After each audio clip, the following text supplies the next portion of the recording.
Hi, my name is Miss Neong, and we will be going through digestion through this series of videos. Digestion is the breakdown of food into molecules small enough to be absorbed by the cell membrane.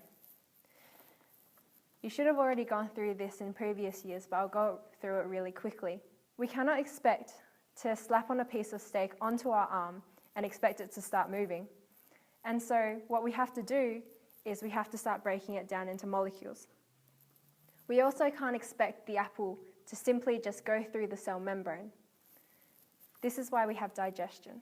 We break down the food into smaller components, as we see here.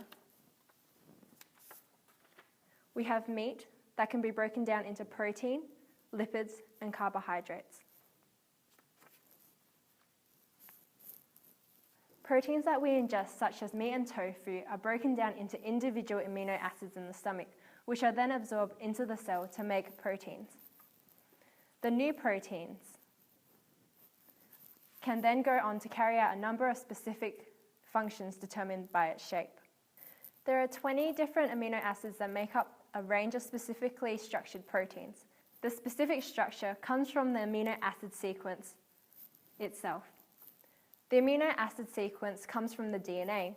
Genes within the DNA determine the sequence of amino acids through transcription and translation in protein synthesis, which you will learn next year. If you would like to get a head start, just click on the link below.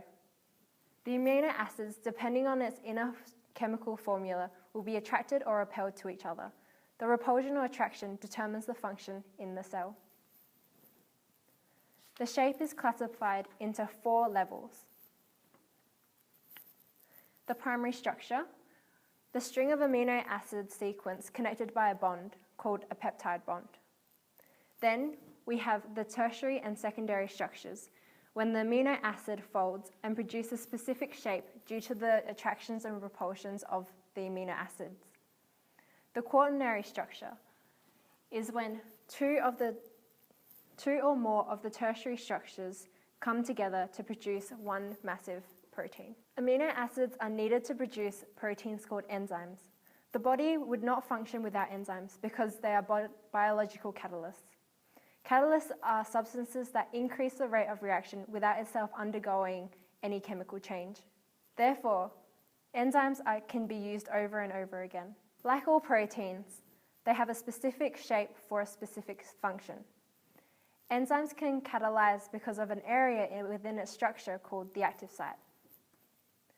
The active site is complementary to the substrate in the chemical reaction.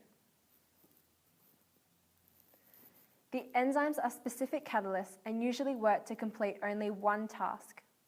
An enzyme that helps digest proteins will not be useful to break down carbohydrates. This means that they can be unique to different cells. If you pretend my hands are substrates, enzymes catalyze the lysis, which is the breakdown, or the synthesis, the makeup, of substrates. Substrates are chemicals in a reaction, and at the end of the reaction they form products. This can also be seen here. We have the enzyme, we have the substrate, and when they come together, they produce a product. This is an example of synthesis. Thanks for watching this video. My next video is going to be about lipids and carbohydrates, so we'll see you next time.